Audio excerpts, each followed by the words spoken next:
Hello, folks, and welcome to Stupid O'Clock. I'm Dan Hollifield. Joe Dog is going to be with us tonight, and Stephanie as well. They are both over on Armchair Rocket Science, talking rocket stuff. And when that's over, they're going to join us here.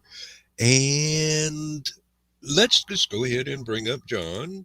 Oh, get the mouse in the right place. And Bill. Oh, it's Spider Bill tonight. Oh, hey, Donna. Hey, Donna. Yes, and hopefully we can get Joe and Stephanie to talk about the same kind of stuff they were talking about over on ARS to get our personal questions answered, since we can't be in both places at the same time. There has been a lot of rocket news in the last couple of weeks. Yeah, that's exciting. It's kind of like the old days. Lots and lots of stuff happening all over. I remember when I was a kid, it was just really awesome every time the news actually covered something rocket related. Oh. Well, Chicken Little told me there were some of them falling out of the sky.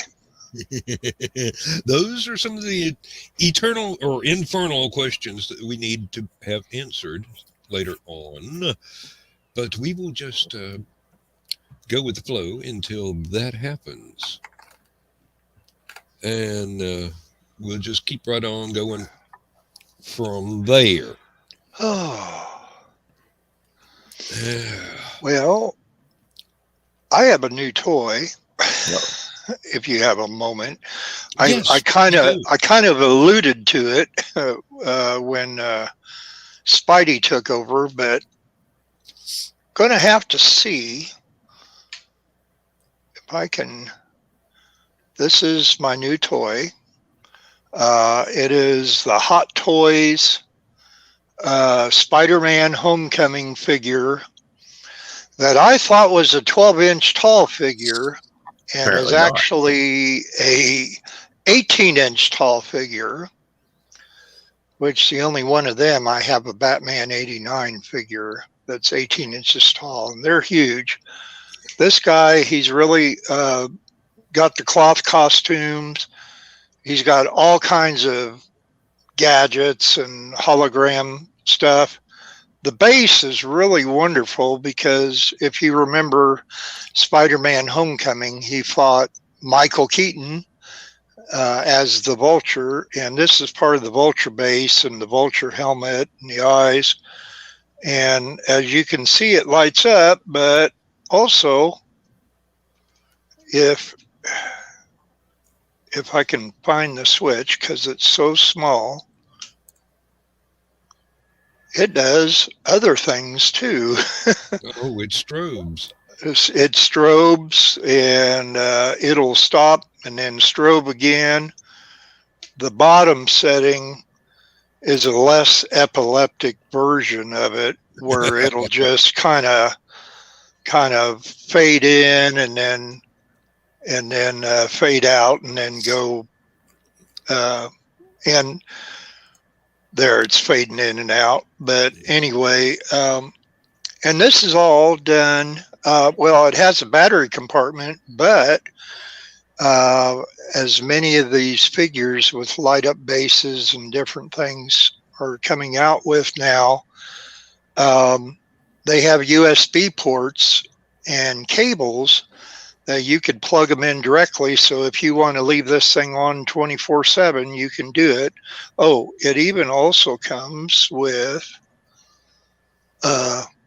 Droney, the spider drone from. Oh, wow.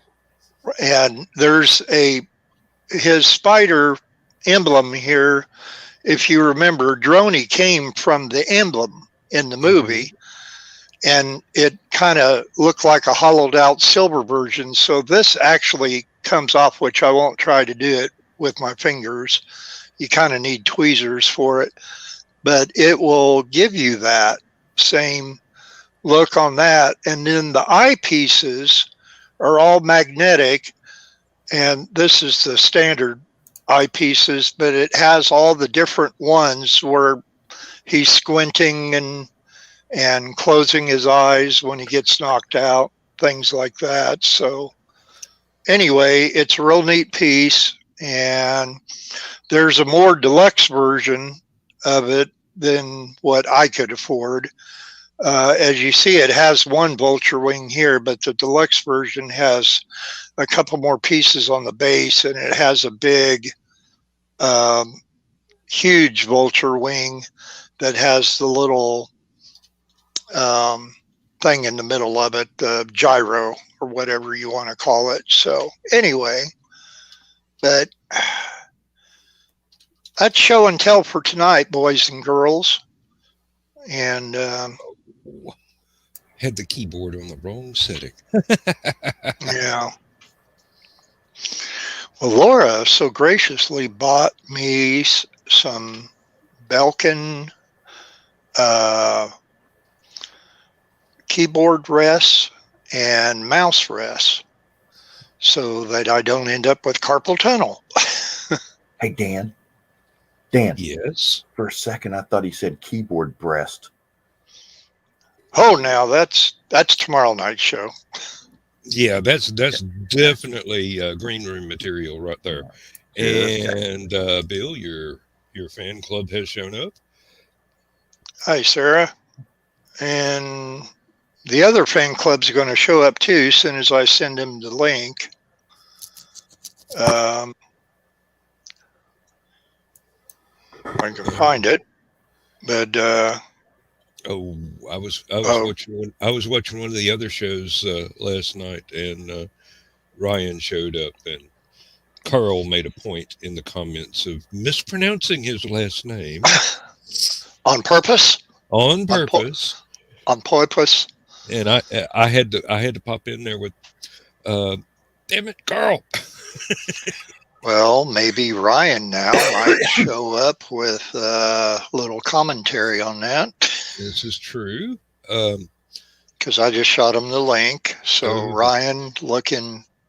I don't really know whether or not. I don't think anybody popped up the comment on screen, so I don't know if Ryan actually read it or if it just or if he did let it slide. But hey, and there's Grant. I'm getting tired of repetitions of that joke. I mean, it was. I didn't say it on purpose. I didn't mispronounce his name on purpose, but it was a good joke at the time. But well, it wasn't meant to be a joke. It was. Oh, I know, but that's how it ended up. But as all running gags go, they get old after a while. So you got to know when to use them and when to let them go. And it's just time to let that one go. Yeah, well, Ryan's never going to ask me on his show if everybody keeps rubbing his nose and me mispronouncing his name. Till you accidentally call him Ryan Possum, we just won't mention it anymore. Who started that Ryan Persimmon joke anyway? Me. Oh. Damn. And it was by accident. I had a dyslexic pronunciation. I can't help it if my mouth does not move as fast as my brain, And when it catches up, it makes a few wrong turns along the way. Well, as you see, I have to drink my Mexican Coke tonight so I can keep up with you and Ryan. Yeah, save the caffeine for tomorrow. Went and bought some. I went to the grocery store this morning, and I bought some celery for my Bloody Marys because it just really isn't a Bloody Mary without that stick of celery sticking out of there. Okay, I'll take your word for it. And this is the nastiest celery I've ever tasted in my life. Oh, You take the celery, you take it off the stalk, you wash it. mm-hmm. So I washed it now, and I was making chicken wings or Frank's buffalo chicken bites. Mm-hmm. Yeah. So I baked the chicken bites in the oven, got my ranch dressing, chopped up some celery sticks, was eating it. I'm eating these celery sticks, and it's like eating dirt.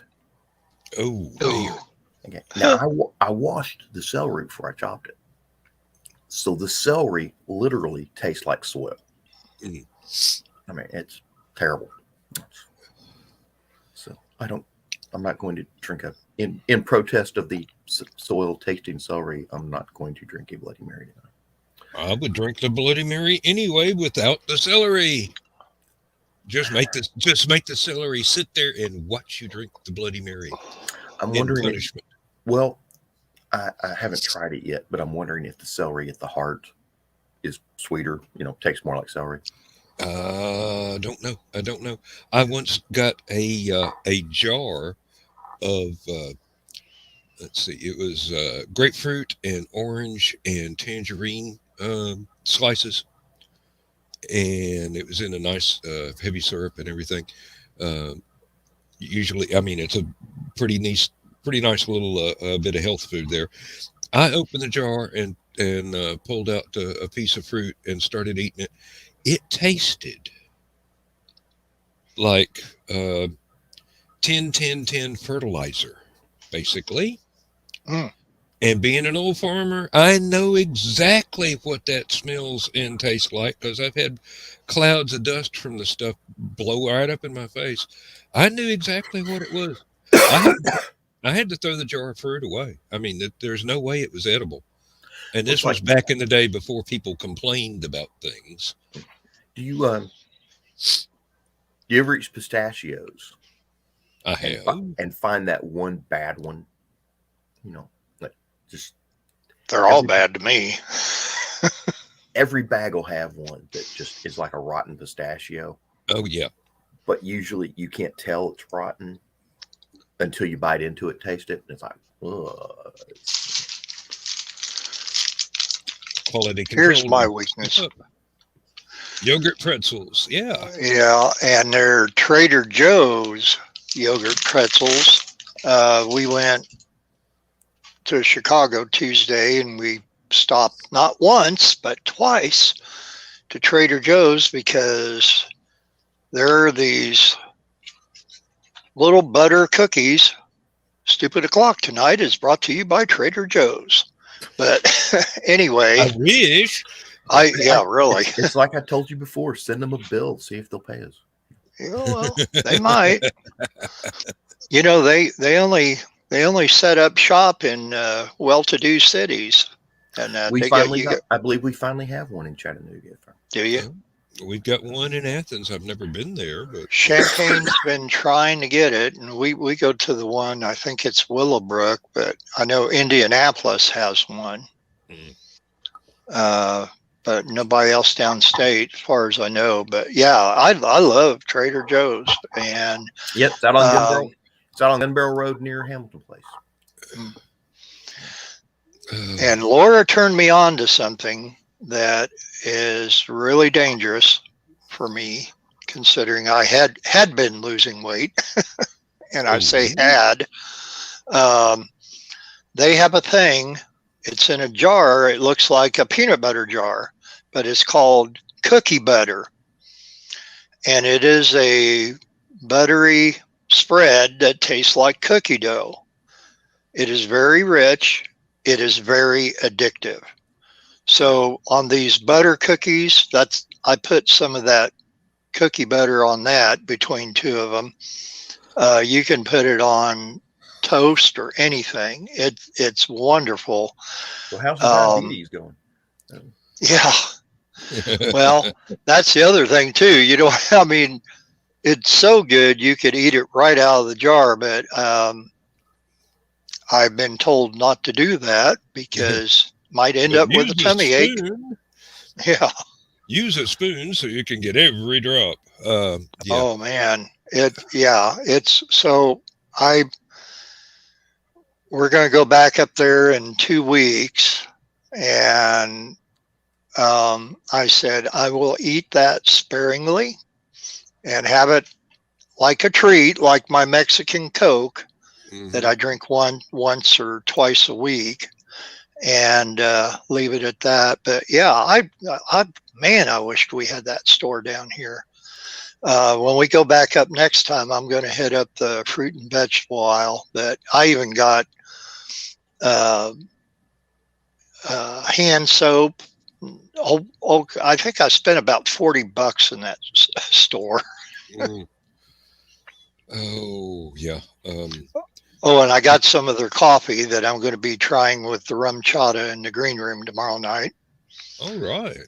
They have they have all kinds of coffee, but I was looking for the Keurig, and they have Trader Joe's Fair Trade Colombian coffee that smells out of this world. I had a cup of it yesterday morning for breakfast. It's very good coffee, but it is very strong coffee. So if you like strong coffee, you're going to love this. I do. Matter of fact, thank you for reminding me. I keep forgetting to go on and order some of Ted's favorite, the Waking Dragon coffee. Oh yeah, from the Indian River Roasting Company. I went to order some before, and Ted's discount code had expired, and he got them to re-up it for this year. And I keep forgetting to go back and try again, make sure it works. I don't know exactly what the shipping will be, but my wife and I were talking. We intend to make it in a French press coffee maker instead of using a drip percolator or putting it into the little make your own Keurig cup things, because we got a couple of those where you just put your own coffee in a little pre-made reusable Keurig cup. And I asked her if she thought it would be better for us to get the whole bean and grind it ourselves, or get the coarse grind from the roasting company. And she thought, well, I kind of want to do it myself. And I go, well, that makes up my mind. And then she says, maybe the next time we can try one of the ones that they grind. But the first time, let's just get the whole beans. So, hey, Carl. Nice to see ya. Carl, I hope you like that picture that I made for you. The rocket-powered kitty cat. No, that one's not mine. That one I just shared. Okay. I made the one. I just actually posted it tonight. Saving all your old doll heads to make nice little night lights for the kiddos. There we go again. Some people just won't let it die. Thank you, Carl. Oh. Yep, I was sitting here watching a video about canal boats over in England, the narrow boats. And the cat over by the window had stretched and turned and rolled over and just about knocked an entire shelf full of stuff that her little blanket is on right now. Knocked it completely in the floor. I jumped up and ran over there and grabbed it all, kept her from falling down, straightened it all back up with her still standing on the blanket. And she was a little confused at why everything was moving around up from under her feet. And as soon as I was done, I gave her a little pet, and she started rubbing my forehead with her forehead, and I'm going, "Oh, this is so nice." Uh, they are. This one is rather strangely affectionate. She's either biting your fingers or just rubbing all over you, one or the other. There's no in between.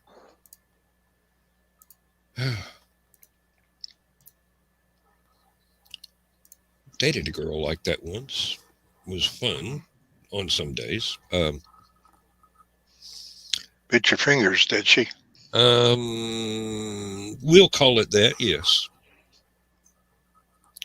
it's not the green room.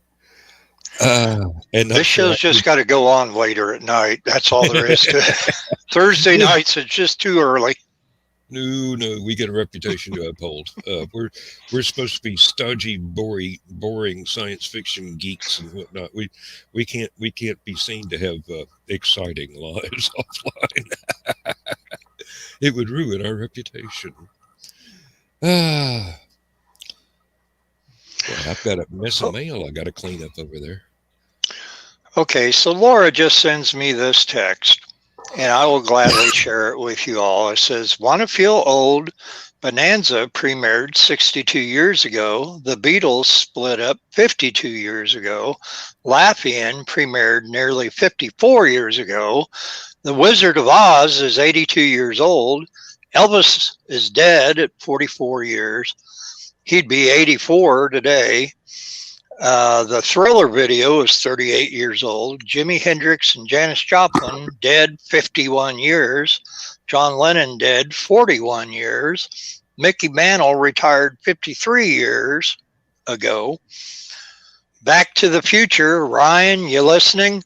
Back to the Future is 37 years old. Saturday Night Fever is 44 years old. The Ed Sullivan Show ended 49 years ago. Brady Bunch premiered 52 years ago. The triplets on My Three Sons are 52. Tabitha, my friend on Facebook, good Aaron, from Bewitched is 57. And the Corvette turned 68 this year, and the Mustang 57. Oh, God, we're so old. Tabitha's finally getting within dating age. Oh, yes. And I will tell you, she, even though has no relation to Elizabeth Montgomery other than the TV roles that they played, she looks so incredibly like Elizabeth Montgomery did in the late 60s. It's uncanny.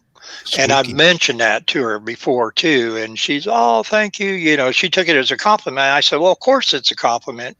Elizabeth Montgomery was beautiful, you know, and talented and everything else, you know, but."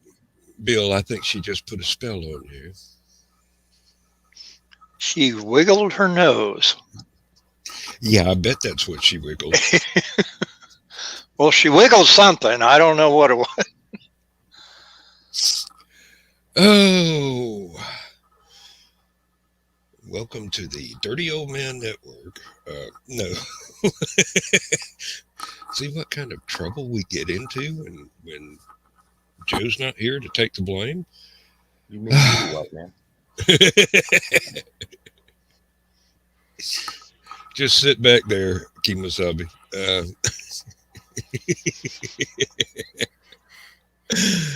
Oh, heavenly day. Well, what can we get into now? Oh, I could make Brian K. Morris jealous. Oh, I've had this for a while, but I haven't ever had it framed.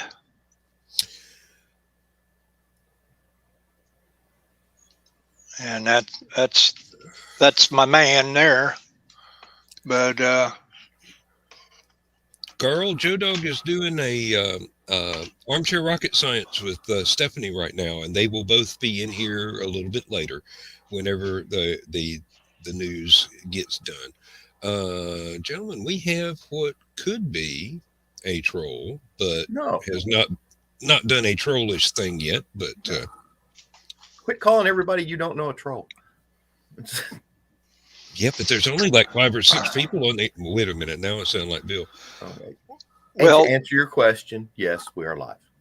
the show is live. We are dead. Yes, we're that old. We are robots. Just so you know, Stupid Clock the show was started back when COVID first broke out, and all the science fiction conventions got canceled. And this show is based on all those weird little conversations you hear at science fiction conventions after the programming is finished for the night, and everybody's just sitting around the hotel in the lobbies and the pool area, smoking and drinking and shooting the breeze. Yep. So think of it as sci-fi convention after hours without the nudity. That's Which on takes Saturday a show. lot of the fun out of it, let me tell you. Well, I think probably should say yet at the end of that, just Are we- because you never know how it's going I to don't know Grant Lankard well enough Yeah, you do. to know if he's a troll. Yeah, or you not. do. No, he's not a troll. Okay. He's not a troll. He's not a troll. He's a Well, you guys know him. Is he a troll? He's he's a dwarf, or he could I was be. gonna say he's an innocent bystander, but Hey, let's put it on the Stupid O'Clock Facebook page and make a vote. I know he's not Is an ogre. Grant Lankard a troll? oh, come on now, that would be cruel. We can't do that. Yes, we can. Well, physically, yes, it is possible, but I'm saying, would it be moral? And I don't think so. Grant, you know on this show that you're loved when they make fun of you. I'm surprised. I'm thinking about going over and photobombing Armchair Rocket Science because Joe and Stephanie aren't here yet. Why? Give him time to do the show. Joe doesn't get to do enough ARS stuff. Mhm. He loves it. He loves it. Let What we're him talking- do his thing. What we're talking about is Joe McKeel, who runs a science fiction convention, is the guy that started Stupid O'Clock. He also started, his other favorite hobby is the Tesla, or not SpaceX, SpaceX rocket launches. He's a rocket geek. So he started another one of these shows called Armchair Rocket Science. And in the last couple of weeks, there's been a lot of rocket news. So him and Stephanie Osborne, Intergalactic Woman of Mystery, and Rocket Mama, are on the Armchair Show right now, talking about the mysterious solar radiation effects on the 4D SpaceX satellites and other space conspiracies. And that's got me thinking, Which I'm surprised they had just been launched. I mean, they really, well, I guess anything can happen, but I will wait for Stephanie's opinion before I form one of my own, because she is far better educated than me.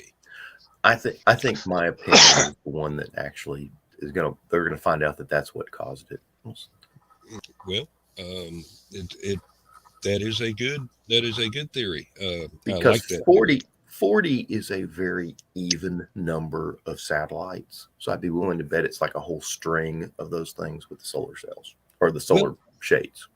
From They what I got read, knocked out. it's the ones they just launched this week. They hadn't had time to get up to their final orbit. They were just kind of coasting on up, and then boom, they started falling on down. Yeah. So they all came out of the same rocket. If they're the newer ones, they probably had the solar shields that were supposed to help the astronomers by blocking light, and so the astronomers wouldn't see the darn things or whatever. I'd be willing to bet those solar cells or the solar shades were acting as solar cells, and that's what caught the solar effects and knocked them out of orbit. It doesn't take much for those things. They're real lightweight. Yeah. As satellites go. This is true, and they weren't very high up in orbit yet, as I was saying. And one of the effects of a solar storm is to heat up the atmosphere and make it poof out a little bit and cause extra drag on satellites that are in low orbit. And let's just. It's too bad we can't take care of some of the space junk the same way. It would be nice to have something, get rid of all the little nuts and bolts and flecks of paint that are moving around 15 times as fast as a rifle bullet and causing extreme damage if they ever hit anything. But short of having a space junk removal agency, a la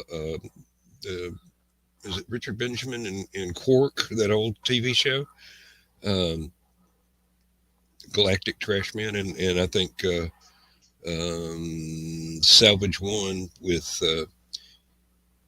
Andy Griffith was a similar theme, but not identical. Removing orbital trash. Both not very good shows. I really liked. Admit it. I really liked Quark. It was about the closest the U.S. has ever gotten to having a decent red dwarf of our very own. And believe me, we tried a couple of times to have a U.S. version of Red Dwarf, and as usual, when people in the United States try and copy a British TV show, we suck. It only lasted, what was it? Did it go for a whole season? I think it was half a season. I think it was half.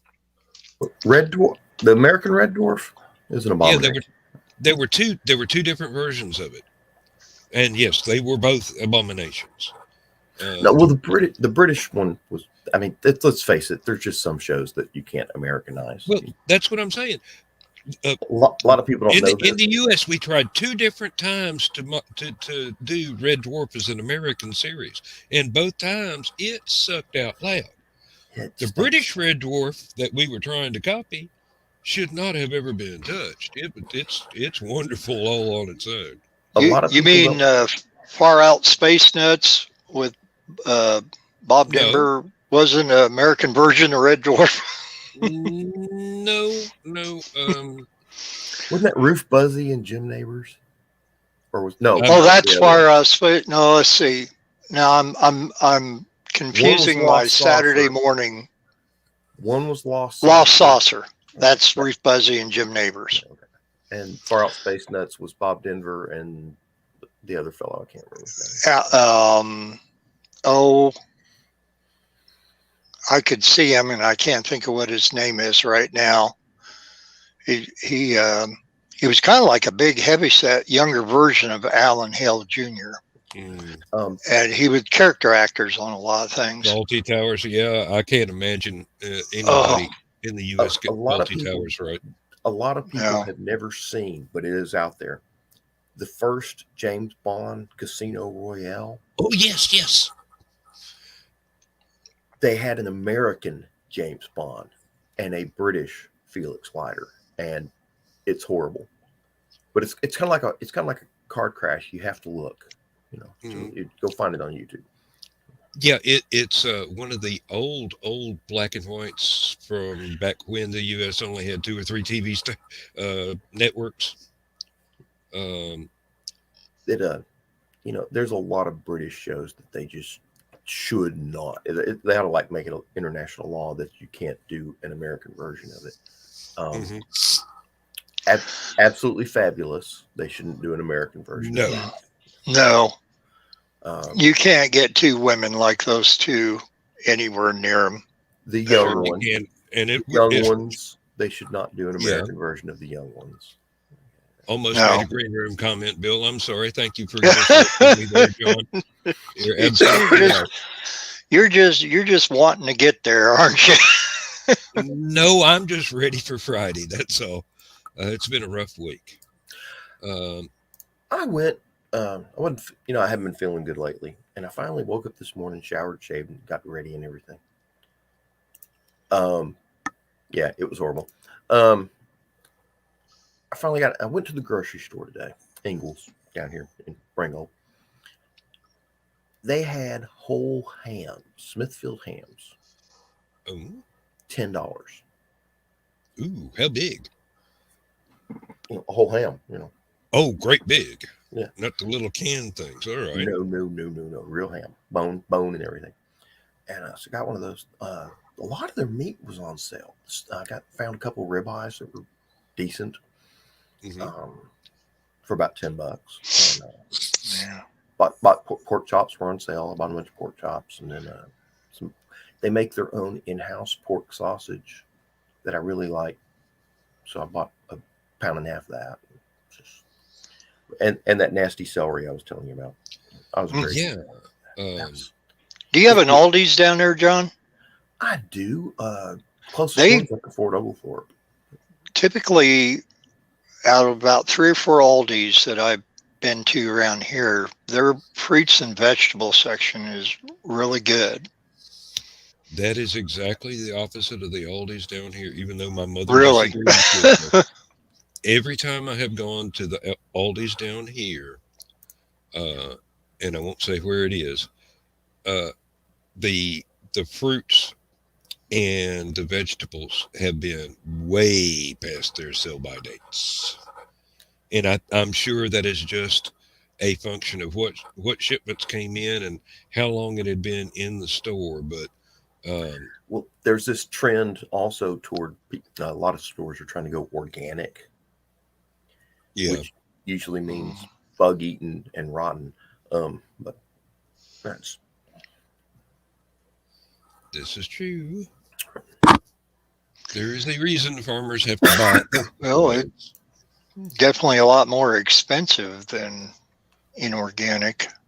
Really, and you think it it's all wouldn't that be extra, because it's they're all not that spending extra any protein. extra money. It's all that extra protein they put in the food with all the mealworms and stuff. Caterpillars.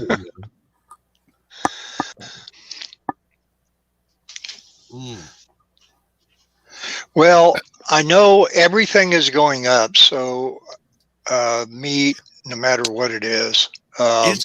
Isn't that a wonderment? They told us we couldn't raise pay rates, otherwise the price of everything would go up, and the price of everything went up anyway. Funny how. Well, and look at fuel right now, and they're saying it's going to be over $4 a gallon here come this summer, and it may make it there earlier. Hi, Keisha. But it's actually been dropping around here. Not rapidly, here. It's not rapidly, but dropping. Ours has been staying right around 330. Ours is 345 currently, but I know just in Danville they're at a dime to 15 cents more expensive. Champaign, same thing, if not 20 cents more expensive. Of course, they're a college town, but still. Yeah. But think about it. Okay, if fossil fuel prices go up, that not only affects gas, that affects everything. Yep. I mean, everything made. Some people don't realize what all is made with fossil fuels. You know, the Jergens lotion that I put on my hands to keep them from looking like alligator hands. I mean, that's made from that. That's just, there's so much of everything. And if fossil fuels get high enough, people are actually going to look forward to electric cars. I wonder if there's a connection. I'm a suspicious fellow. Good grief, they're getting active now. Thing about it is we're not ready for electric cars right now because there's just, you're going to still have to run it off of fossil fuels. Well, yeah. Because there's just not enough recharging stations around everywhere. There's a bot and a half. I've got one that won't go away, so I'm going to put it in timeout. Oh, there you go. Yep. Don't know what it was. Oh, that's our fourth bot for tonight there, Carl. Actually, we got one. No, that's Carl. That's Carl. That's not a bot. Now, don't block him again. We've had 4 bots. Yeah, But on the bright side, our numbers are up by 4. that's Yes. right. You send the bots off to the forbidden zone and Off raise to the the algorithm. cornfield. Raise the algorithms. Yep. Billy Mooney 'Cause- is on my friends list there, Bill. Should I report them for pornography or child abuse? Um, Promotes terrorism, harassment or bullying, suicide or self-injury, misinformation, it's probably porn. unwanted commercial content, or spam. Well, that's a good general purpose label right there. You know, when John just asked that about pornography or whatever, I It saved made- that for Carl's page. it, Oh, it okay. made me think of the part of Caddyshack where Chevy Chase tells Ted Knight something about his father and collies, and I won't repeat the quote because this is not the Thank green you. room, Thank you. but it just popped into my head as soon as John says, should I report him for this or for this?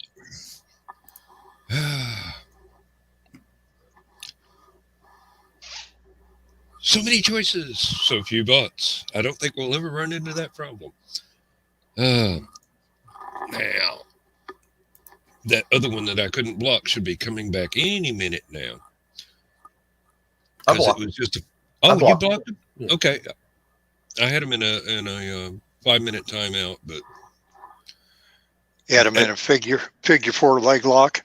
well, it might have been the reason I couldn't block them was because John and I were both trying to block them at the same time. No, I saw where you timed down out, but it let me block them. So. Oh, okay, good. I don't know why that works, but hey, as long as somebody can block them, they're blockable. I am coming off like a Muppet tonight. Let me tell you, I feel like Fozzie Bear. Kind of look like him. Waka, waka, waka. Waka, waka, Mhm. waka. You walked into that one. Yeah. I don't mind a bit. I don't take it as an insult at all. Oh, now, Did I ever tell you my Muppets and Pink Floyd joke? no, but go ahead. I'm going to have to get up and get a beer anyway. So, So while John's talking, you're just going to walk away. no, I'm not. I want to hear the joke, and then I'm going to walk away with Back plausible deniability. In disgrace or what? With plausible deniability. Back when I was in the Army and I was stationed in Berlin, I went out on the town one night, early in the morning, came back to the barracks, a little drunk, came in, and the staff duty office, or our company office, basically, where they were keeping watch, was right across the hall from our TV room. And this was back in VHS days, where a big screen TV was a big giant box the size of a dresser, those old-fashioned ones like that, projector TV. CRT screen or projection, okay. And I walked by, and in the video room there, they were playing Pink Floyd's The Wall. So I was like, hey, I'm still not sleepy. I'm just kind of drunk. So I go in there, I sit down, I start watching. I'm watching Pink Floyd's The Wall, and it's the fascism scene in the theater. Mm-hmm. I'm sitting there half lit, staring at this, going, and this is how my mind works. So they're looking at it, go, that looks just like the theater from the Muppet Show. And it all hit. I had this epiphany, alcohol-fueled epiphany sitting there in front of it, of Jim Henson doing a version of Pink Floyd's The Wall with Muppets.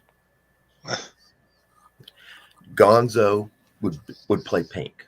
Mm-hmm.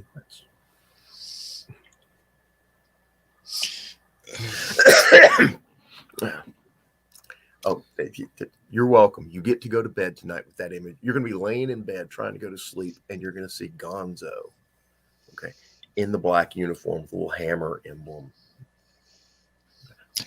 Want a bit? By the time I go to bed, I'm not going to see anything but the inside of my Nope, it'll eyelids. come back to haunt you, I swear. Oh no, it won't. Believe me, I've got much worse things to haunt me, uh, like impending deadlines and stuff like that. There, and Did put the Muppet theme show into my head now. mm, somebody posted a filk version of the lyrics for the Muppet Show, and it was all Cthulhu mythos stuff. And I keep hearing the music and seeing the filk lyrics play out in my head. So I don't think I'm going to be worried about John's Nazi Muppets at all. Inspirational, celebrational, Muppetational. This is what we call the Muppet Show. Is Joe going to have a show to come back to? Is what I'm thinking. Yeah. Are we going to get ourselves banned here because we're on our own? Well, I can show off look. Spider-Man's backpack. Oh, I thought it was a G.I. Joe backpack. Well, no, it's too big for that. And no, I had it. I had the foot tall G.I. Joe back in the day. I don't know where the camera is. It's got another little holographic. There's a scene where he does a GPS map. I thought these things lit up, actually. And they don't. And they don't. And it's got, I shoved it full because the one thing when I was reading the reviews on all this stuff before I decided to purchase it or not was all the little things that you could attach to Spidey. You could actually shove in the backpack because it's got a zipper on there. And yes, it has Spidey's little cell phone with what's his face? I can't think of it. It was his best friend who found out that he was Spider-Man. He was in the bedroom when he was Ned. Yeah, Ned Leeds. Yes, and that just happens to be the name of a major Spider-Man villain from the comics. Right. Yeah. And as much as I love looking at Marissa Tomei, I just don't think she's a Aunt May version that I think is very accurate to the comics. You know, they missed the opportunity to have Betty White play Aunt May. Oh, that would have rocked. I was thinking Olympia Dukakis back in the day, but the lady that they had for the Tobey Maguire Spider-Man movies was absolutely perfect as Aunt May. She was. I totally agree on that one. Now, the one thing that kind of ticked me off about the whole thing was when they had Dr. Octopus, Doc Ock, grab her, and he was using her as a hostage. And one of my favorite Spider-Man story arcs was where Doc Ock and Aunt May were dating. Yeah. Yes. And he's a little too young for her. Of course, in the comics, she might have been a cradle robber. In the comics, he was a bit older. Yeah. Of course. Well, time for me to exercise that plausible deniability I was talking about. Something else that came with it is a little Spider-Man mask. You want to see it?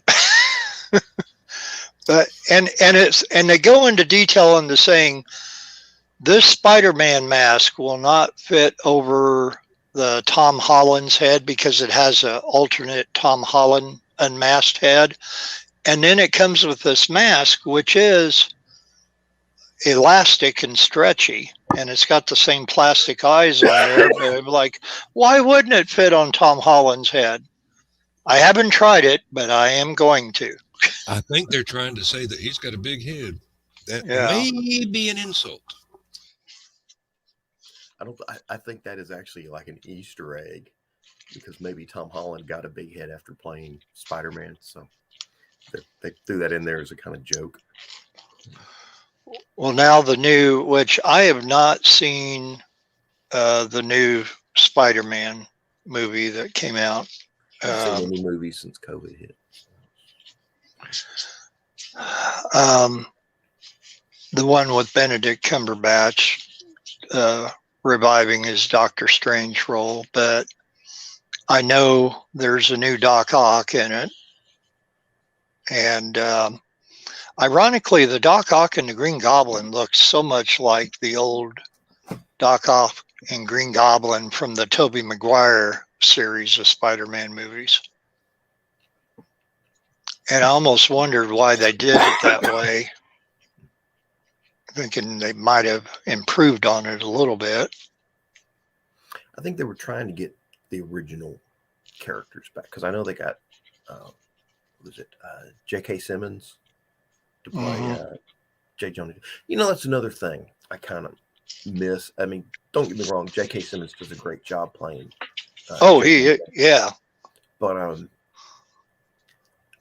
when I was a kid reading Spider-Man comics, his newspaper was always paying to build these robots that would go out and catch Spider-Man, and they all had a video screen with J. Jonah Jameson's face. They did that in Spider-Man, the animated series in the 90s as well. The cartoon, but you think we'd have something where the face is kind of like cell phone technology and you get to see, you know, he's like doing this, what we're doing while he's chasing Spider-Man. Well, they missed an opportunity. Well, I don't know. As much as I like the original Tobey Maguire, because when it came out, I mean, that was just because it was the first Spider-Man movie. And although I did appreciate the 70s TV show with Nicholas Hammond, obviously they did not have the budget or the technology that we do now, or even back when the Tobey Maguire movies were out, but I think they did okay with it, and enough that I watched it every week, you know, because you had that, and it was the same way with the Incredible Hulk. It's like, well, he didn't exactly look like the Incredible Hulk from the comics, and why are they calling him David Banner and not Bruce Banner like they do in the comics? But it was entertainment, you know, for the 70s. And Lou Ferrigno. Well, yep. And you Can't know really argue. exactly why they were calling him David. Okay. I want to show y'all something real quick just because it's kind of... There's a store just south of Ringgold. It's just north of Dalton, just south of Ringgold. It sells carpet. Dalton Carpet Mill? No. Okay. Beaver Carpet, which I always thought was rather redundant. But Does it match the drapes? They tore it down. It's gone now. Well, they probably got tired of all the jokes and sold it. Hey, drive it, you know, that stretch. If you're going down to Dalton, that is a really boring stretch of road. But it's kind of funny because they've still got all those old-fashioned roadside attractions as you're driving down the road. Yeah. Give you an example. There is a pest control service that sits on the side of I-75. It's over by the northbound line. They've got this giant fiberglass rat sitting out in their parking lot with a big wedge of cheese. Looks like some joke from an old Tom and Jerry cartoon for their advertising mascot. And which, you know, that I love that sort of stuff. Those old, you know, giant, you know, Goonie Golf type dinosaurs and Paul Bunyan and stuff. Oh yeah. Up at the near the hotel that we stay at for family reunions in East Tennessee, there's a fireworks shop that has a big fiberglass dinosaur outside. I mean, it's like 3 times taller than the building the fireworks are in. But it has fallen in disrepair, sadly. But it's been there for a good 30 years at least. So I miss that. I miss that kind of advertising because over here on Brainerd Road, they have Brainerd Army Store, mhm. and the Brainerd Army Store had one of those old jet external fuel tank, the drop tanks. Mhm. They had it out front on the sign, but they had it dressed up like a missile, and that used to be a big thing for Army surplus stores back in the day. They buy these old external drop tanks from jet fighters Mhm. and use them as advertising like that. Well, John, I'm sending you a couple pictures and the stupid o'clock link of some old advertising from Danville, and Oh, that prompted a question on my part. Have they torn down the Big Chicken in Atlanta, or does it still exist?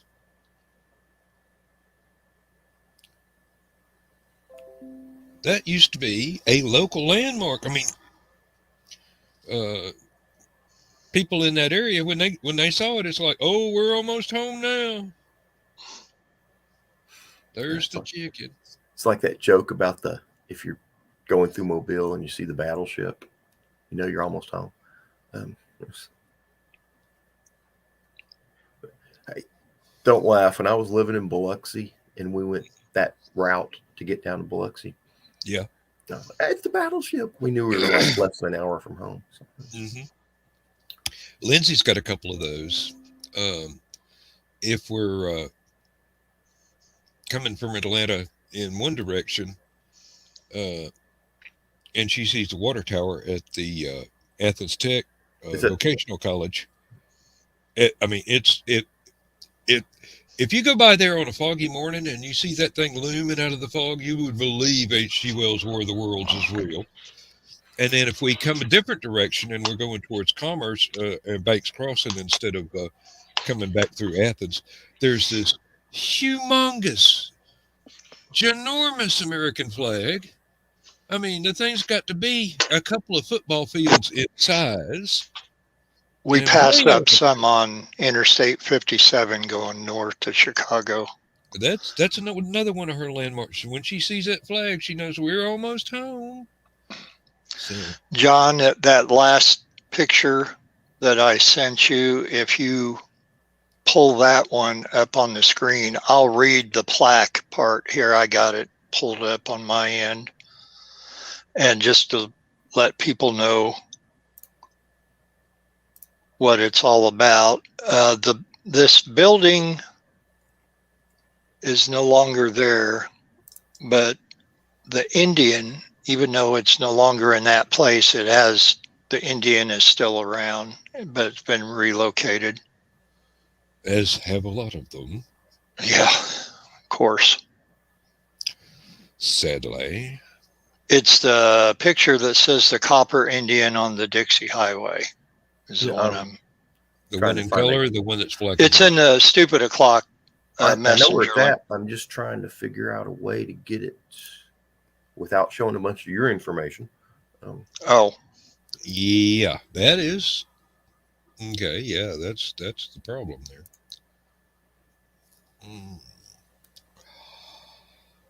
Well, you meant well. Here we go. There you go. Okay. So the chief there, this was a 17-foot tall copper statue built in 1949 by Herbert W. Drews, 1887 to 1961, of Danville to honor Kesla, a famous Kickapoo Indian chief of East Central Illinois. It stood North Route 1 in Danville, otherwise known as the Dixie Highway, for 48 years, maintained first by the sculptor and then by his son, Robert Drews. The sculptor's grandson, Randall Graham moved the statue here in 1995. I went to school with Rhonda Drews. It's all the same family. The Drews ran its heating and air conditioning place. That was their business. Bill, Sarah's asking if it's now relocated at Curtis. That's the same. Yeah, that's the same one in Curtis Orchard over in Champaign County by Champaign. So. And Herb Drews of the heating and air conditioning. Carl yes. Was asking that. Yes. Right. Yep. Same. And that's his place in the black and white picture. That's his place of business. Which you said has been torn down. Yes. Yeah, they've been out of business for quite a while. And that. Now we had another building, and I thought I had a picture of this as well, but I cannot find it. And Carl and Donna will know what I'm talking about, is Tiny Tim's Tin Shop.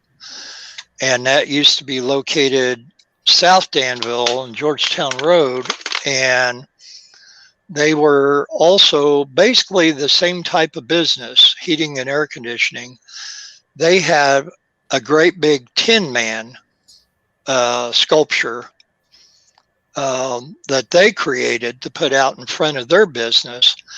And it was always commented among us kids that the Kickapoo Indian was aiming his arrow going south, and that it was going to go through the competition. Otherwise, that the arrow was going to be someday seen sticking out of the chest of the Tin Man.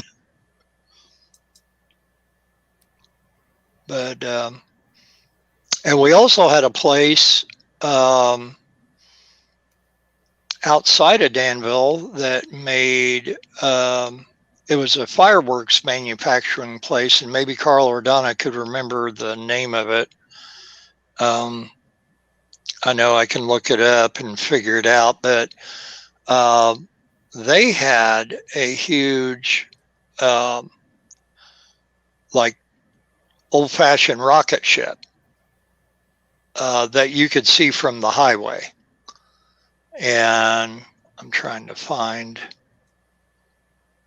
the name of that company, but you know, this is the way people used to advertise back in the day. And it just, you know, it's amazing that a lot of this has gotten by it, you know, for at least with new businesses.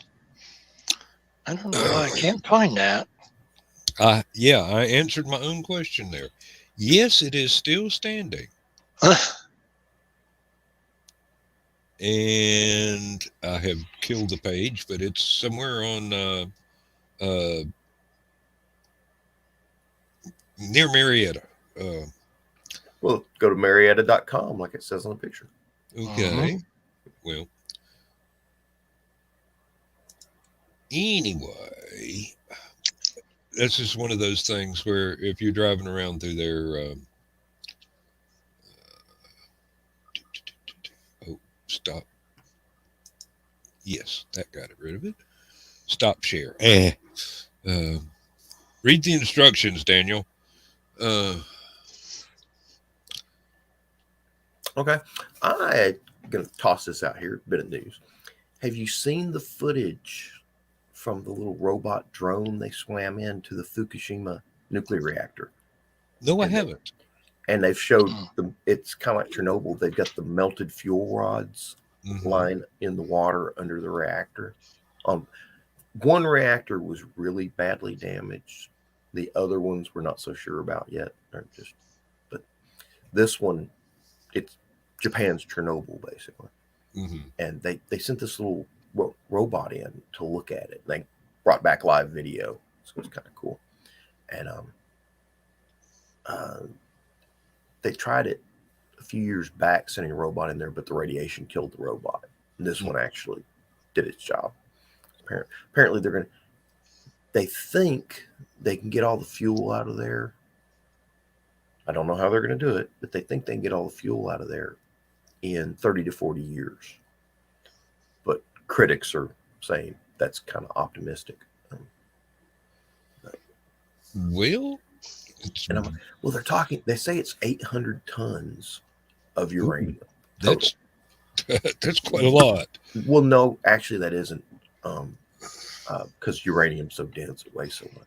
It's like 10 times denser than lead, or that's really heavy material. 800 tons is still 800 tons. But most of that 800 tons they're talking about is still secure as fuel rods. The reactors that actually managed to shut down. Oh, okay. So they could theoretically be salvaged.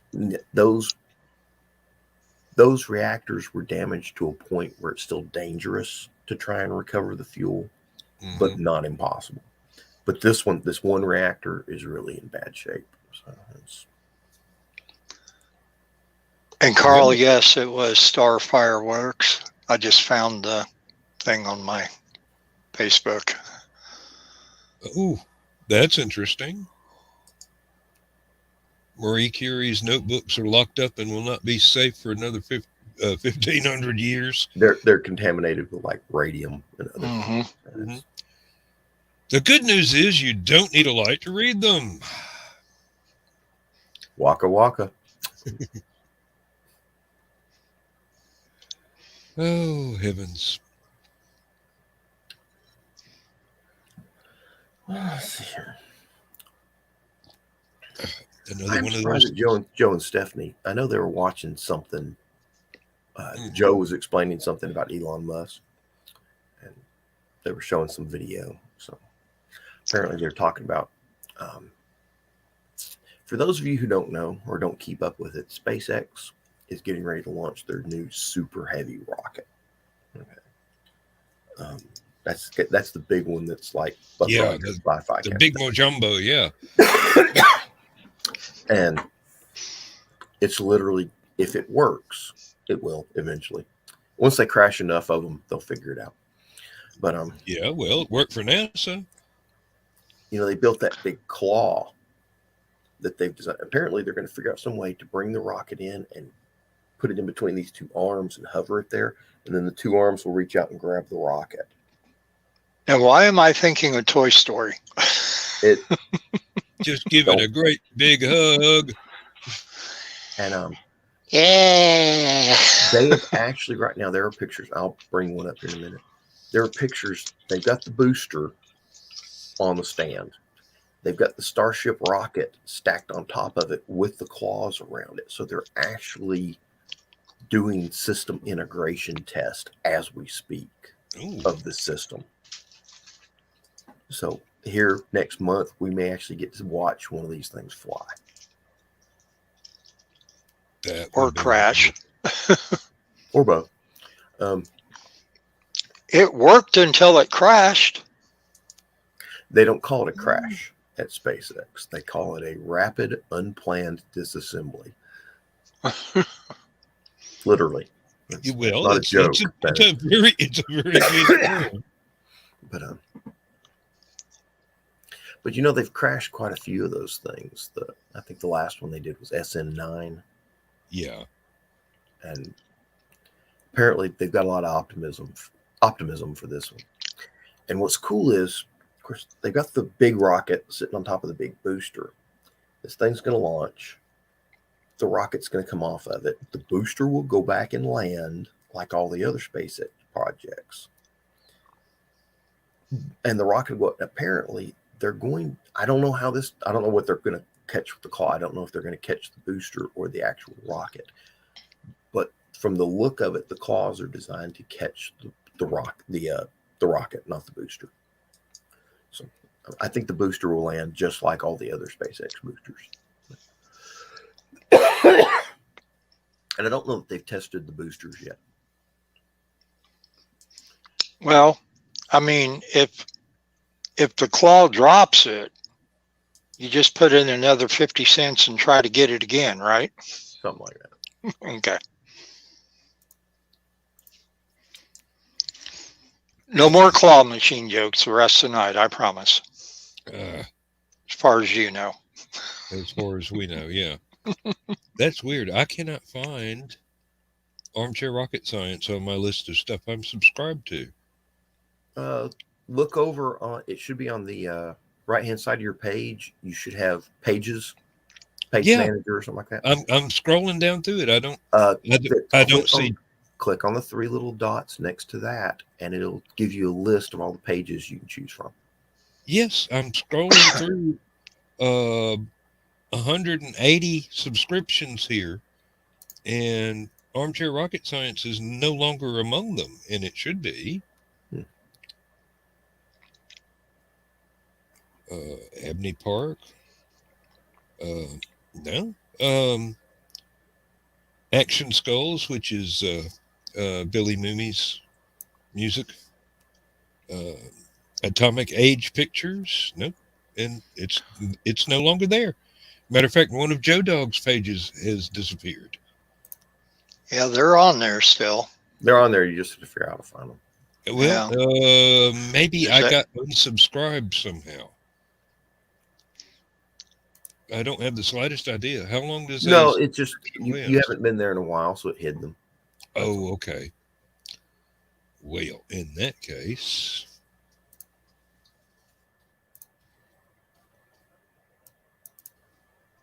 no. I Is didn't know that? Go ahead. No, I didn't know that if you don't visit things regularly, it gets taken off your list. Well, then it doesn't get taken off your list. It just hides them. You have to go find them again. If you go up to search for friends or whatever it is, Mm-hmm. you can find it that way too. Ceramic, but I don't think ceramic. No. Well, Diamond. I know what you're watching. Nah. they are still going. So yeah. They don't like us anymore. Apparently, we're not rocket geeky enough. Oh well. All right. Yeah. Everything from here down is the booster. First stage. Yeah. Yeah. The black part From is here the second up, stage. that's the starship. And that, I wish that there were. I hate this picture. The angle is all horrible. But there's actually a set of colored wings up here on the nose, and you can just barely see that one right there. Yeah. And apparently, that's what this is the claw I was telling you about. It grabs it right in there. Apparently, that's the reinforced area for this. And I guess that's what Stephanie and Joe are looking at right now. Is Elon Musk was explaining all this stuff because they're supposedly going to launch this thing next month. It's big. It's like Apollo big. Yes. Saturn V big. Yes. And I am overjoyed, and I hope it works. I have been overjoyed. That's every one Buck of it Rogers actually stuff right worked. there. Yeah, Buck Rogers stuff. I just love it. Oh, that was an energetic move, Cat. Got up, stretched, turned around, laid down in the opposite direction, went back to sleep. Hey, do not meddle in the affairs of cats. Impersonating Garfield, huh? There's no lasagna involved. Oh, well, Boy, lasagna would be good right about now. No, We had, I don't have enough noodles and I don't have the right cheese, so I'd have to go to the store. we had about a quarter of a small brick of Irish cheddar cheese that I opened up a couple of weeks ago. And Lindsay's going, "You need to eat the rest of that." Hey, Carl, So you're I being did. haunted. What you get for having that Friday night green room show? Oh, did it come out when I looked at what they were doing? Oh, Lord. I told you that. Well, you said you knew what I was watching. I'm going, but my microphone, Yeah. it bled over into our sound. Yes. I didn't know it would do that. Now you do. It takes, that's one of the other, I was just thinking about that earlier today is, of course, this is just, us doing this show. It's no big deal. But, on a real show, somebody would keep a journal of everything that happens on each show. So that, like when we have guests, what date, that sort of thing. Mhm. Subjects we talked about, of course. If it were a real show, they actually on a big TV show they actually hire people to do that sort of thing. Keep archives. Mm. Yeah, this one's going in the can. Hey, Okay, no offense. Who doesn't need lasagna? tell him he'll have to go out and back and dig his own. Just like grits.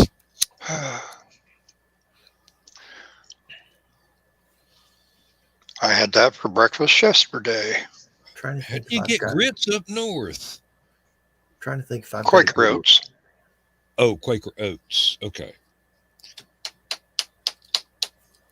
Although grits is readily available on most standing menu up in Wow. restaurants up here. Oh yeah.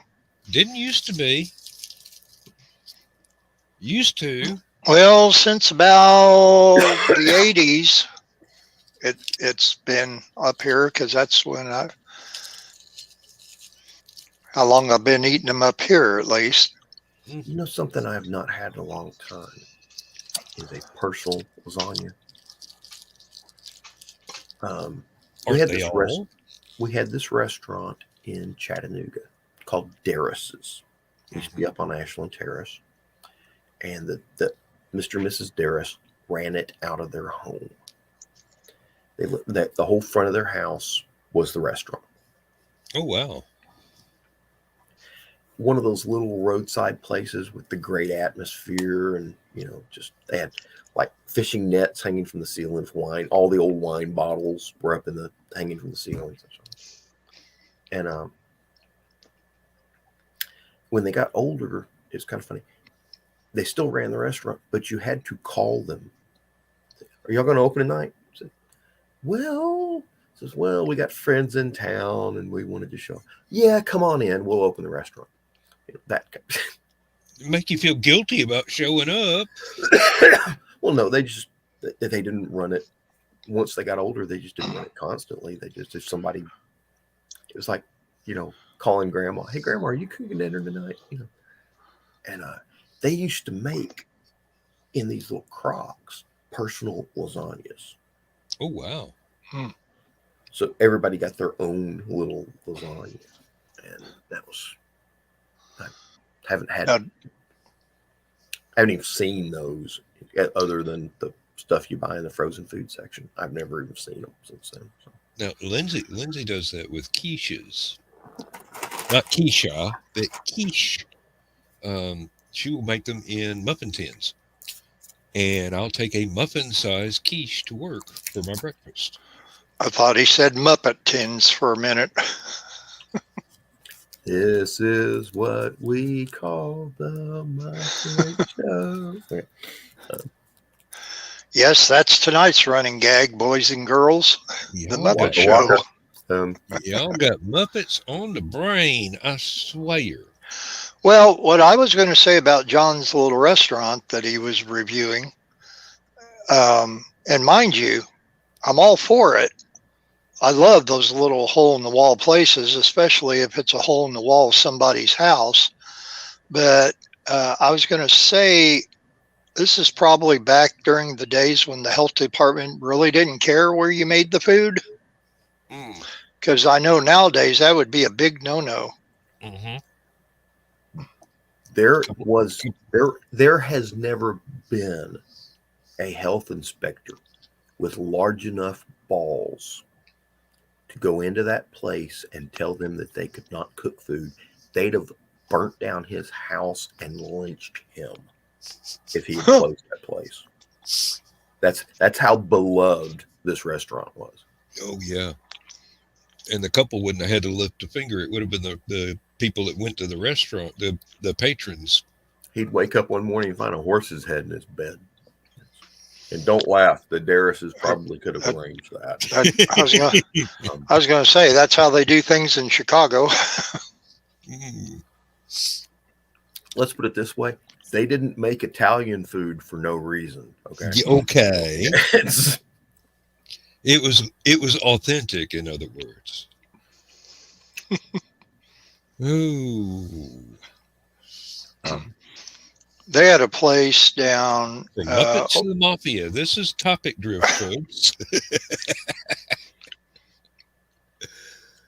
You were saying, Bill? Maybe, I don't know. Somebody had a now, place somewhere. now I'm reevaluating what I was going to say. Yeah, I probably shouldn't say that. But remember, folks, pay your union dues.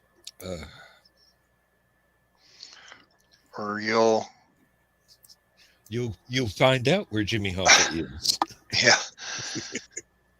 You'll end up in a cinder block of a cornerstone of some monument somewhere, or part of a new highway construction. You know, they used to do that for human sacrifices back in the day. Somebody had to die for a building to be completed so that superstition would not have the building fall down. And now they do it for tax reasons. I think they ought to call that forced sacrifice. I don't think that they would have done it willingly. I don't think very many sacrifices, aside from the drugged up Aztecs, were voluntary.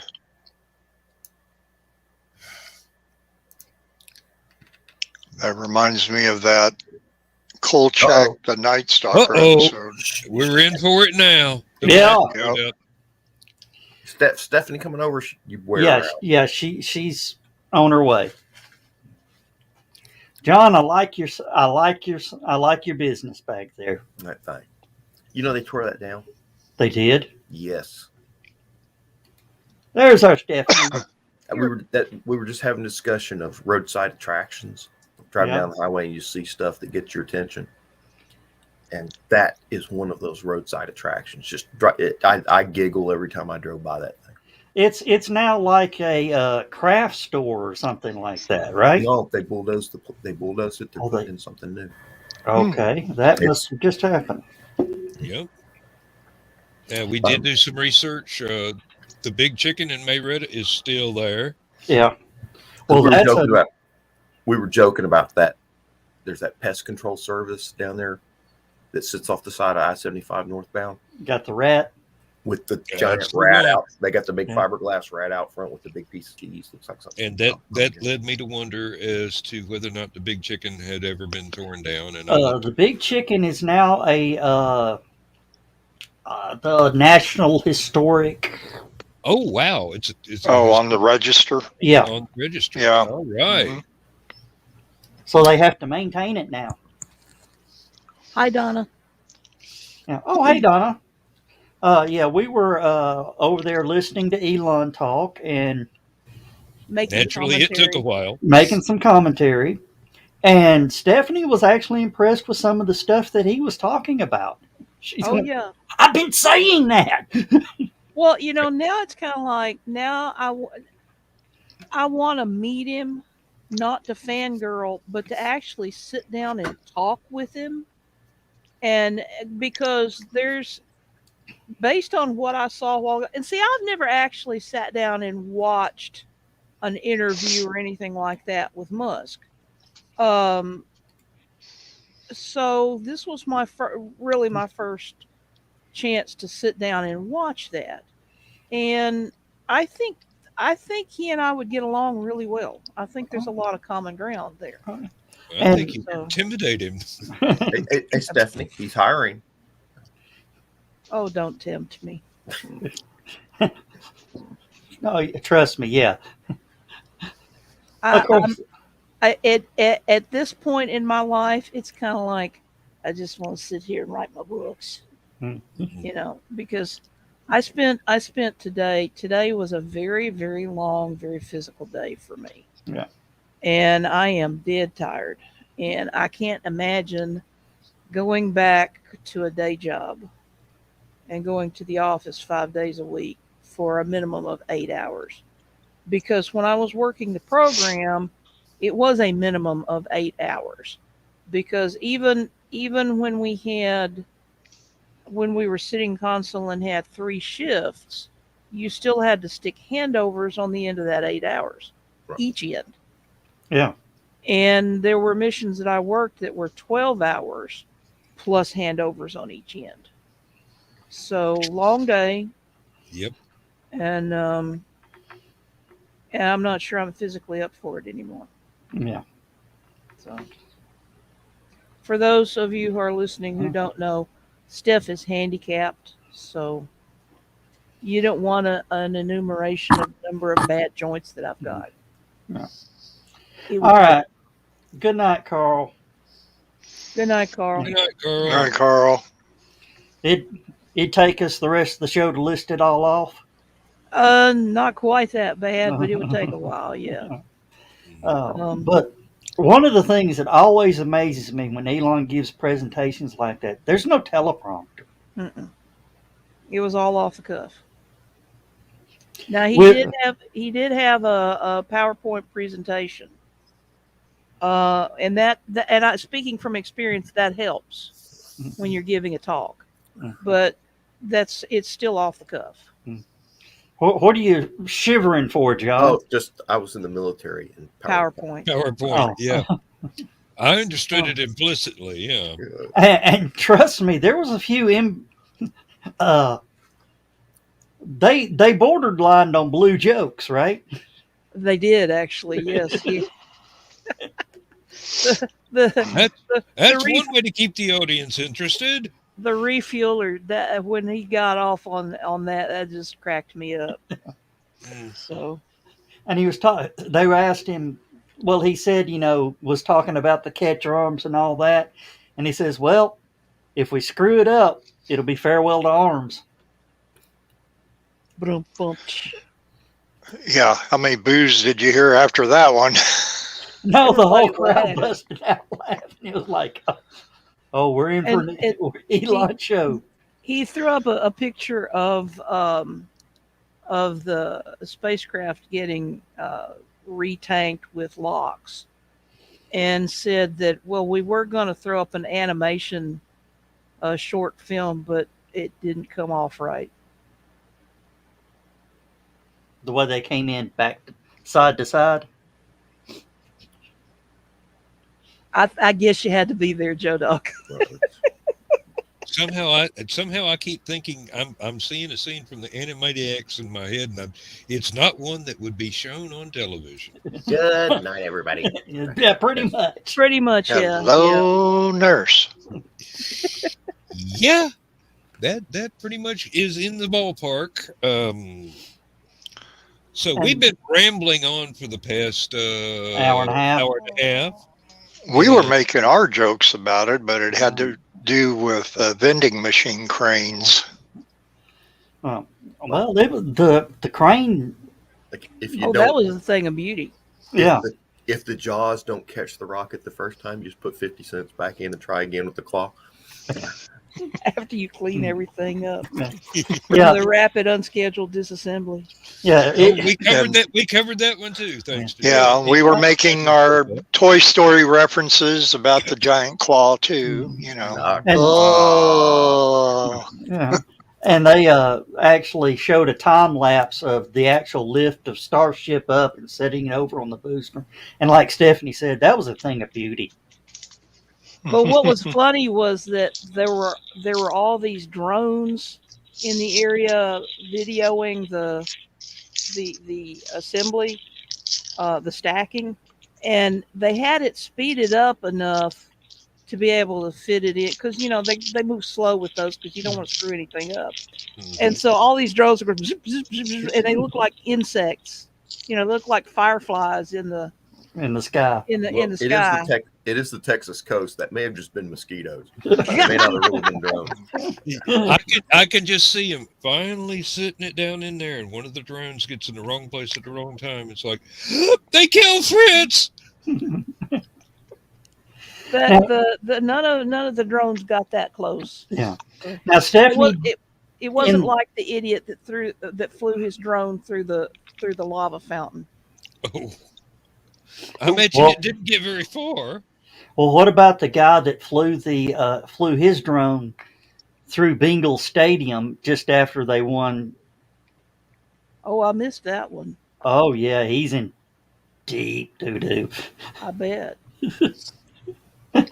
Yeah, well, the guy that flew it through the lava fountain, I mean, it's like they got a nice picture, and it was still transmitting.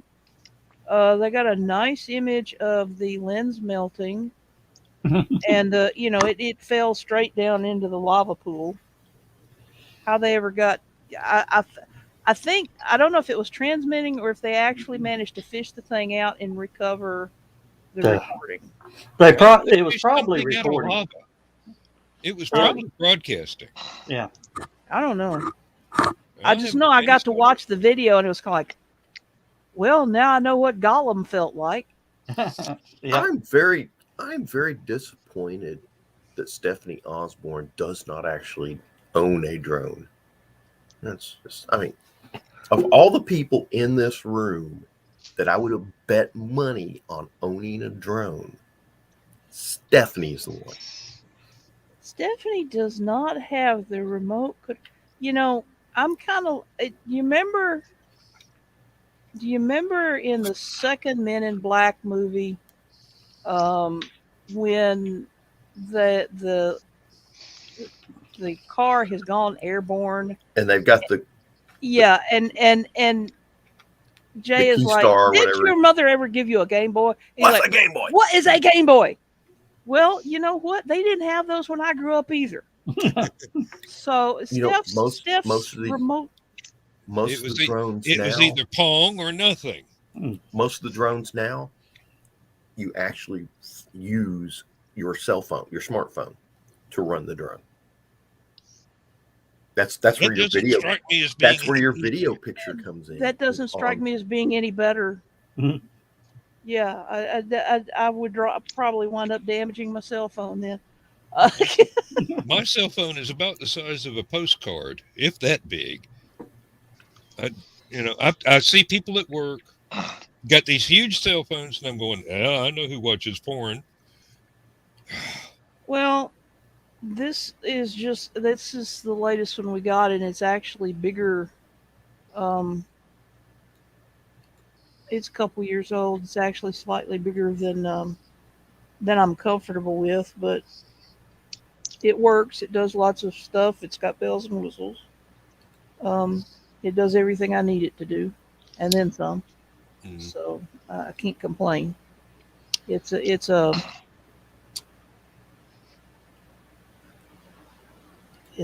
a Moto something or other. Mm. That's what I got. I got a Motorola Moto E. I actually saved my outmoded one that won't work with 4G or 5G because it's a terrific camera. It won't work as a cell phone anymore unless you need to dial 911, but it makes a great camera. I've got an old Windows phone. It runs on Windows Media or whatever you want to call it, that thing they did for phones. Mhm. And it actually has the ability. It has PowerPoint, so you can actually plug it into a projector and do PowerPoint presentations with it. Which I one of feel these your I'm on. pain. But again, it's 3G, and so it's just sitting up here taking up electricity. Now, is all that due to Stephanie's being- thinking. Yeah, that's a dangerous thing. Yes, but it's always fun. are all the 3G phones due to be extinct at the end of this month, or was it at the beginning? I think it was January. Yep, I'm not sure, but there are still End of January. that there are still places that only have 2G coverage. They have not been updated yet. Wow. So some Yeah. of those old phones are still useful. It's out And in all- rural areas. Yeah. Like And all the here. airports are going nuts because of 5G and that. They're going to crash planes because of it. Actually, there was an announcement that it is now safe for them to go ahead and have. How bad an aircraft designer do you have to be that somebody's cell phone can crash your airplane? Now, actually, Fall Creek Falls State Park in Tennessee is in a county that all phone service is owned by one family. They are not allowing any cell towers in their county unless they control what it is. Oh, wow. So, and they're not going for the big ones. They're going for ones that give them the best kickback. Hmm. So a lot of cell phones don't work at Fall Creek Falls State Park. So what the cell phone companies are now doing is surrounding the county, right on the county line, with super towers. Which will work very well once all the 5G implementation gets in. Yeah. Absolutely. That's one reason I like Track Phone.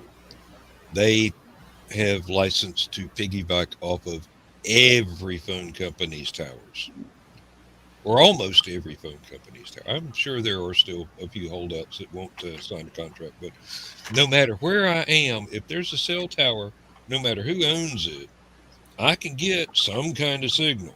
May not be a good signal, but I can get something, at least enough to send a text. I went to a class in the military, and they had these cell phone jammers. Oh, wow. And they have different sizes and different power and stuff like that. The only problem with them is if they're not vehicle mounted, if you have to carry them with you, they drain batteries just ridiculously fast Yeah, I because bet. they're putting in a lot of power. Oh, yeah. And they create white noise so that cell phones won't work. And the idea being, if they were using like pagers or cell phones to detonate roadside bombs, you could have one of these backpacks or little handheld jobs or stuff like that. And they couldn't do it. The signal wouldn't get through. The signal wouldn't get through. Which Nice. And they had this one, though. It was really cool. It was about the size of an old-fashioned walkie-talkie. And it was just real thin. The battery life on it was pretty good. It just wasn't that powerful. It only had like 100-foot range. Basically, if you were close enough, the bomb could explode. It might work. So if you were on foot, it was a good option.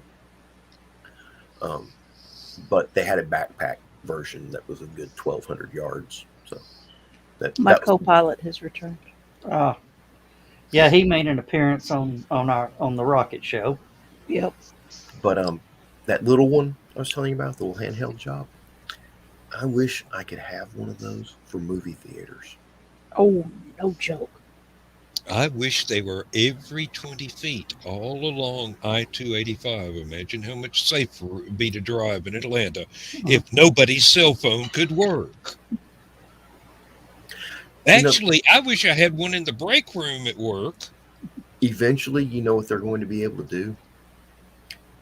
They're going to have a computer program that tracks where all the cell phones are. And if they catch you actually on your cell phone in your car driving down the road, it's tracking that signal as it goes down the road. It's like having a tracking device in your car. They can track my signal all they want to. I'm talking through my car. Right. But they'll know that. Okay. Well, I mean, they'll know it's going through the car. It's like an IP address on the internet. They know exactly what computer is doing the talking. It generates, it sends the, not necessarily the serial number, but every computer basically has an IP name. My question is, how are they going to know that it's me, not my wife using my phone to keep me from getting in trouble driving? It'll be tied in with the voice recognition software. Oh, no, not voice recognition. Yeah. Facial recognition. So that they actually have to listen to the conversation to get the voice recognition. Paging Mr. Orwell, paging Mr. Orwell, your society's waiting. The technology is out there right now. They could literally, they could turn on your cell phone, look at the camera, see who's on the phone talking, and whether they're driving and talking, and just you get home. You get home, the ticket's already in the mailbox. The FBI Or does not even use. worse, even The worse. FBI no longer uses the shape of someone's ear as an identifying marker. Mhm. They use fingerprints nowadays. If you're talking on a cell phone, the camera's going to be looking in your ear. Maybe not. I use Well, the that's true. speaker function Yeah, most of the time.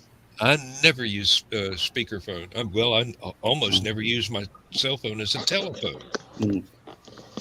That's all I use mine for. I don't Well, have. y'all heard about the guy in Germany, not Germany, one of those small European countries, bought like South 40. Dakota. No, I know what he's talking about. It's hilarious. He bought a bunch of cell phones, had them all activated, and then put them in a wagon and pulled them around town, and would stop at the local pubs and get a beer, and it would show up on the Google Maps as a traffic jam at that pub. So he was literally walking around town creating traffic jams on purpose. Jeez. That sounds like something I would do. Yes, it does. It does. It truly does. No, Joe, you would take the yellow truck and fill it floor to ceiling with activated cell phones. Yeah, probably. Yeah, you would, even if you had to buy them at pawn shops. There's this old thing we used to do.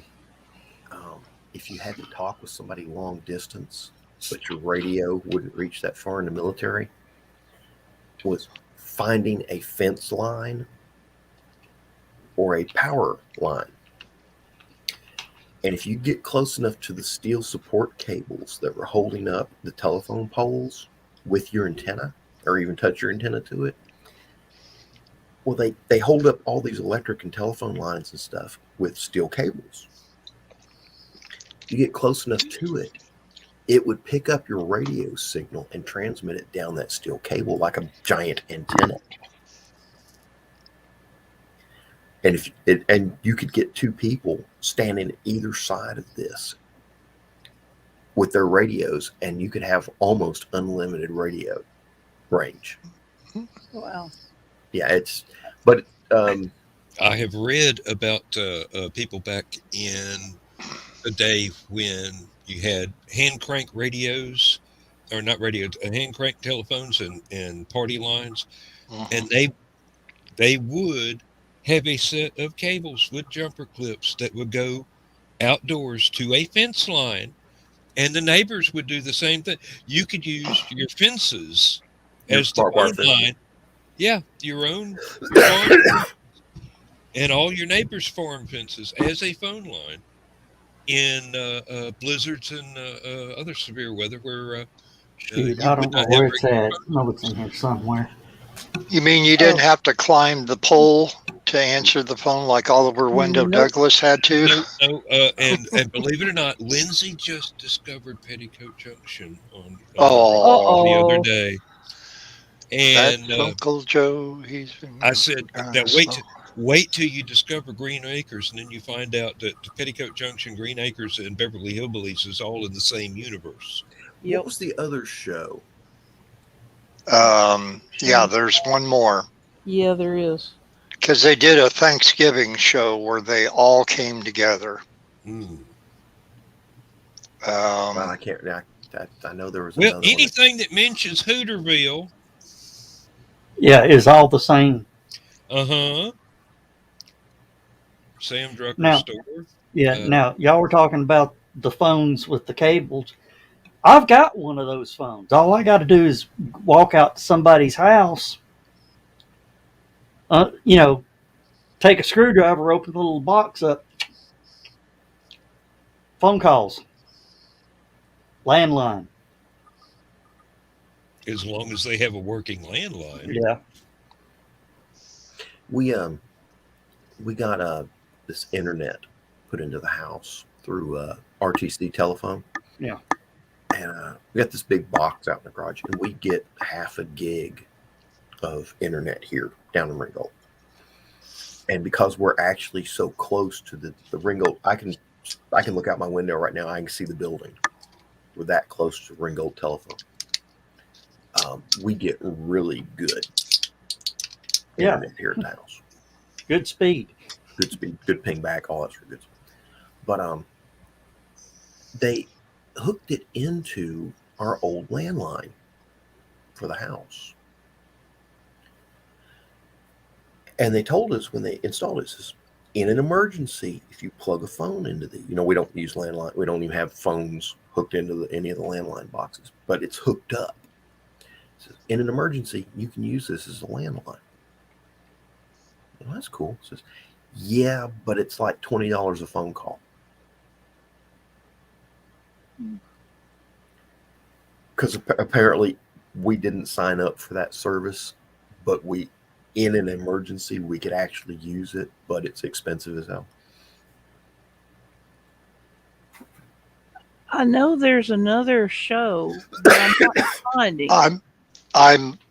I'm looking, and John, I posted the picture in the Stupid O'Clock messenger chat, the famous picture of the episode that we're talking about, which I guess is called the Thanksgiving Spirit. It's and they are actually only saying Green Acres, Petticoat Junction, and Beverly Hillbillies. I'm seeing that myself. But But there I'm was certain another there one. was 1968. I thought, didn't the pig? Didn't they have a little spin-off? Arnold. The Yeah. pig. Well, I thought they were going to do a spin-off of the oldest, or no, which? Oh, the oldest girl and her husband on Petticoat. Steve. Yeah. Yeah. Wasn't they going to have a show of their own after they had the baby?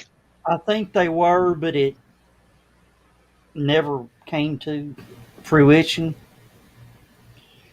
John, did you see what I put up in the share down there?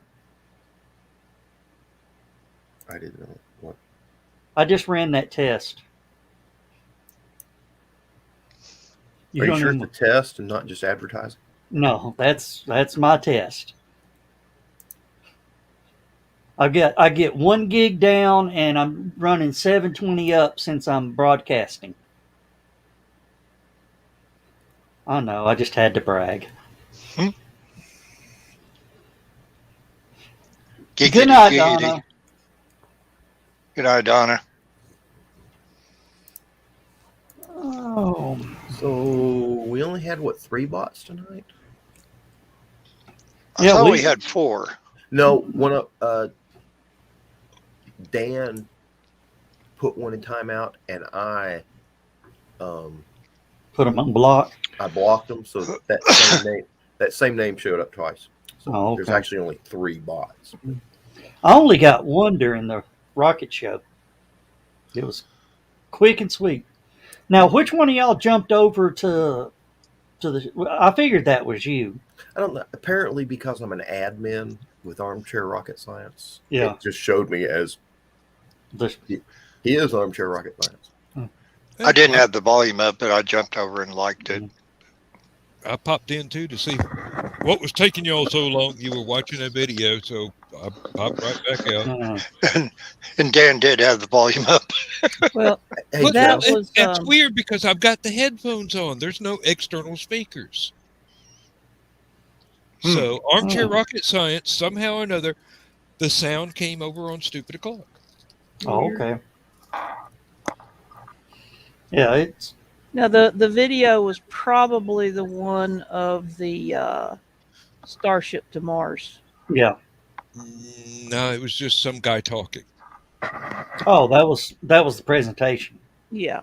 No, it wasn't Elon. It was some other guy talking.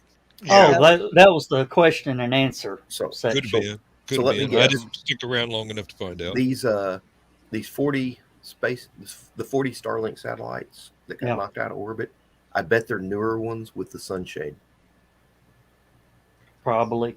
I'm not even going to go there because, frankly, the solar storm at this point should not have been capable of doing that, and that gets us into some international stuff that I don't want to go into. Yeah, but it was the last batch that went up. Yeah, What I'm but it thinking, shouldn't have done that. Yeah. Yeah, I was what going I'm to say, thinking you is- could safely say that much of it without getting into politics. What Yeah. I'm thinking is that they deployed those sunshades that the astronomers wanted because they keep them from showing up on the astronomy pictures so much. But I'm thinking they deployed that sunshade, and it may have actually acted as a solar cell and pushed them back down into orbit, or put them back down close to atmosphere. Because it seems strange they lost all 40. Yeah. Yes. Either they didn't hit the orbit right, and decay, and just that. And see, that's another thing is that it does seem strange that they would lose all 40 unless it was targeted. In which case, I would expect them to lose all 40. And my background is spotted variable stars, and I've been studying the sun for a long, long time. And that shouldn't have done what it did. I don't care solar sail or not. Shouldn't Well, have done that. there's two things with those satellites that could have they're small, they're not big satellites. Yeah. Two, they've got that solar shield, Yeah. which I could see that being affected by things. But the third one is they use ion thrusters, Yeah. which is some sort of hot plasma thing that they generate electrically. And I'm wondering if that may have been affected because Shouldn't have. Put it to you like this, okay? I was talking with a physicist friend of mine, and his take on it was at this point in the solar cycle, if that's all it took to deorbit them, they need to drop back and redesign. And he's right. Mm-hmm. of course those things they're fairly close. They're not a high orbit, are they, Joe? No, this was the second. There's 3 shells. Right.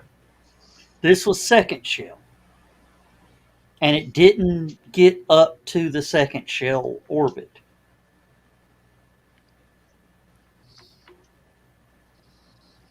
I mean, so yeah, it was whatever. Something happened on launch Probably. between right Guys, at deployment. let me just throw this out here, okay? Chinese satellite debris. Yeah. Those are the only 3 words I'm going to say. Mm-hmm. Remember the recent news reports? Yes. Hmm. That's all I'm going to say. Changing the subject to another international thing, Yeah. I'm sitting here looking at an article that indicates that at least 4 of the provinces of Canada have announced they will lift some or all of the COVID restrictions. Quebec, Alberta, Saskatchewan, and Prince Edward Island.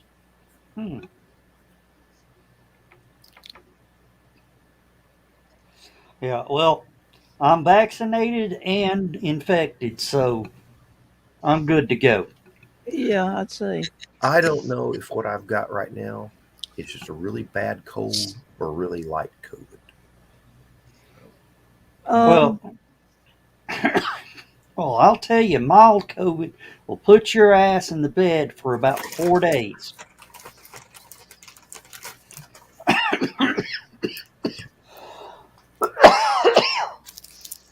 And it'll make you do that without being a smoker. Yeah.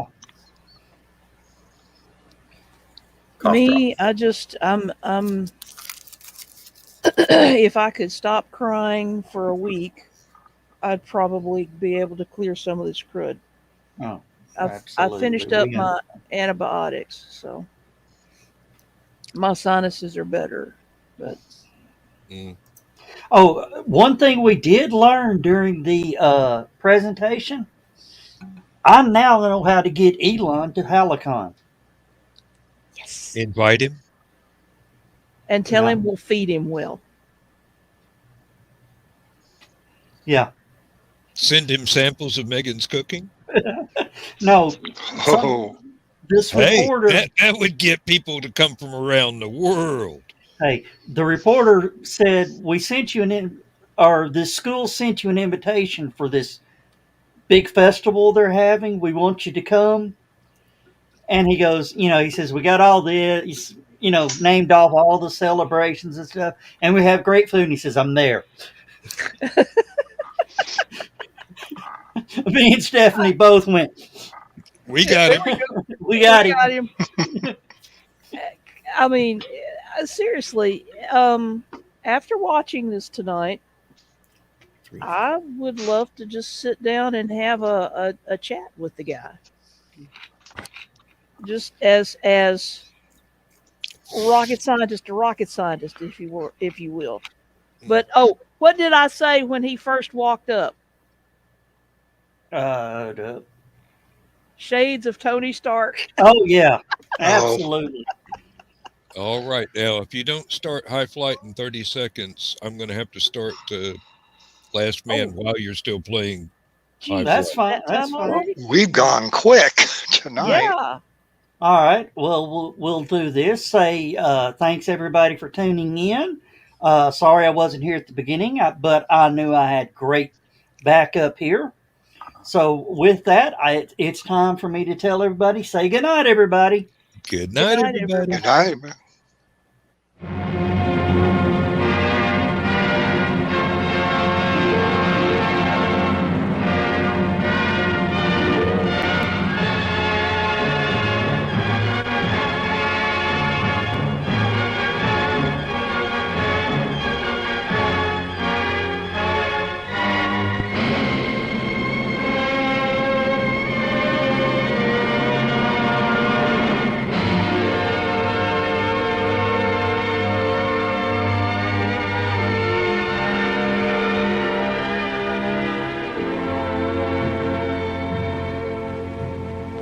I have slept the surly bonds of earth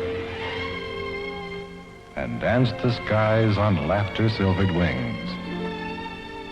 Sunward I've climbed and joined the tumbling mirth of sun-split clouds and done 100 things you have not dreamed of.